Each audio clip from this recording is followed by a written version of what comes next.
जैसा कि public domain में ये आ चुका है कि वंचित बहुजन आघाड़ी और मुस्लिम इत्तेहाद फ्रंट की जो जलसा आम का इनेकाद किया गया था, उसमें आने वाले मेहमान खुसूसी पीबी मुस्कान को कर्नाटका पुलिस को औरंगाबाद पुलिस के जरिए नजरकैद करके उनको 144 की नोटिस थमा दी गई और घर से बाहर निकलने पे पाबंदी लगाई गई। साथ ही साथ में यहाँ की जो पब्लिक मीटिंग थी उसको भी कैंसिल करने का ऑर्डर कल देर रात पुलिस ने औरंगाबाद पुलिस ने किया। ये दोनों वाक़े को लेकर हमने हाईकोर्ट का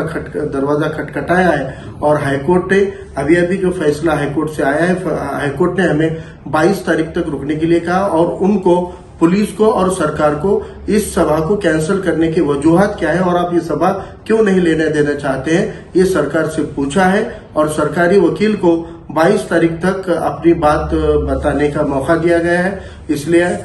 हम 22 तारीख तक अदालत का सम्मान करते हुए हम रुक रहे हैं। अदालत का जो भी फैसला है आगे की दिशा तय होगी और मैं आम जनता को माजरत के साथ कहना चाहता हूं कि कोई भी अपने घरों से ना निकले और मैदान की तरफ ना आए, क्योंकि 22 तारीख को अदालत के फैसले के ऊपर तय होगा। लेकिन इंशाल्लाह बीबी मुस्कान का प्रोग्राम शहर औरंगाबाद में इंशाल्लाह जरूर होगा।